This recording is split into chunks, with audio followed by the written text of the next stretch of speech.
When did gay partners become a part of the family on TV?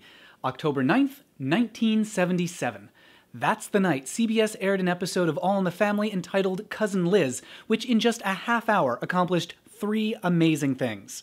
It showed America that they could have queer family members, it depicted what might be TV's first gay marriage, and, oh yeah, it may have changed an election. The show opens with Edith and Archie going to the funeral of Cousin Liz, a beautiful girl who mysteriously never married and lived with another woman. Edith is feeling mournful. By the time we say what we ought to say, it's too late to say it. And so she has some tender words for the man she loves. Archie. Yeah, You're wonderful. you don't have to tell me that. I know exactly how Edith feels here. Sometimes when you love somebody, you just have so many feelings you can't help saying something mushy. For Edith, part of being in love is talking about it. And her words about not saying what we want to say until it's too late, well, those are going to echo throughout this episode. Especially when we meet Veronica, Liz's roommate. Here's the first hint at what Veronica and Liz really were. And listen to the studio audience gasp. Was this Liz's room? Well, this was our room, Edith. Oh, you shared the same bedroom. We shared everything. Would you sit down, please, Edith? Thank you. Ooh, they know what that means, and it's shocking. They don't laugh, they don't boo or groan or applaud, they just gasp. Edith, on the other hand, takes a little while longer to figure things out, and we're treated to yet another straight people not getting gay euphemisms on sitcoms triple. Your cousin Liz and I were very fond of each other. We loved each other. I know. We loved each other in a different way. What way? Well, this was more like a marriage. A marriage? Oh, but it couldn't be. I mean, you and Cousin Liz was both gay.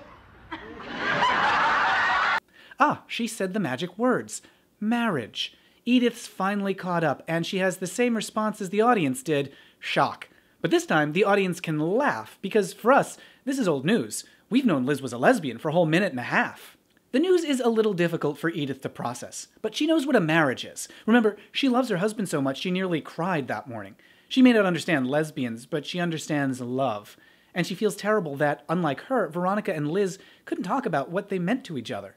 It must have been terrible loving somebody and not being able to talk about it. I think the whole episode turns on this line.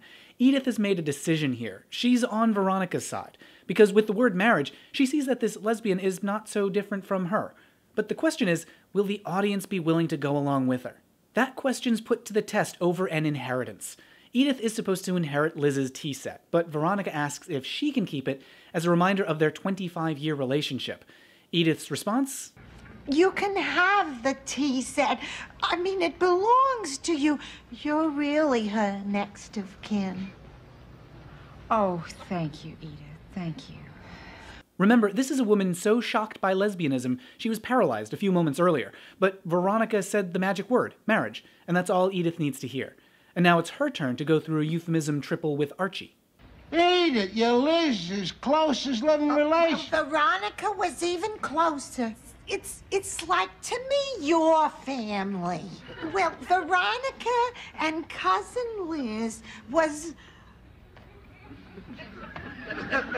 like married.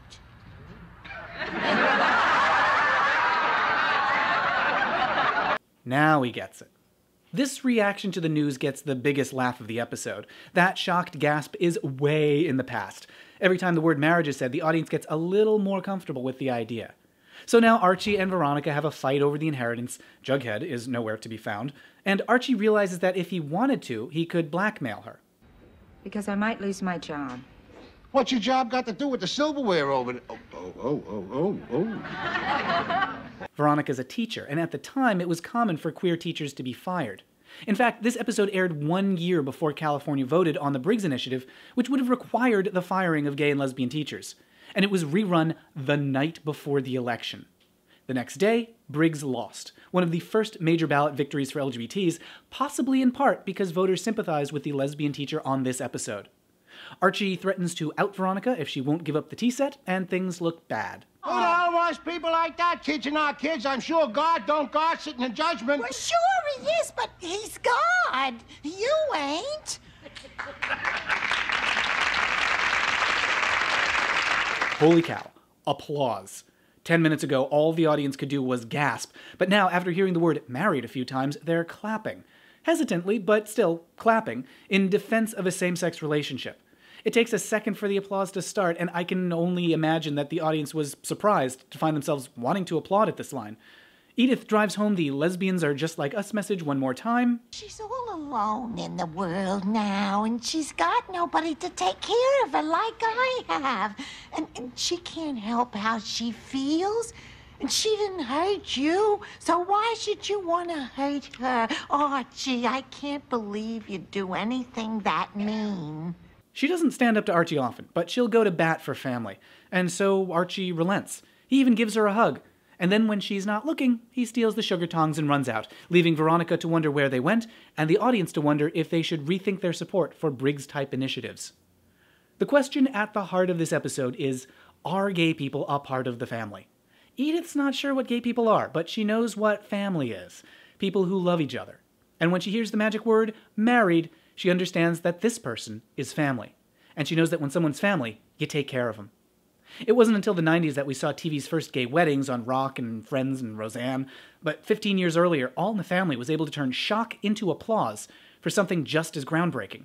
One of television's first gay marriages. Thanks for watching. Let me know your thoughts at Matt Baum on Twitter and in the comments.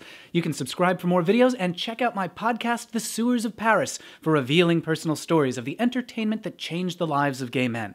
And now, if you'll excuse me, I'm going to enjoy this priceless antique tea set.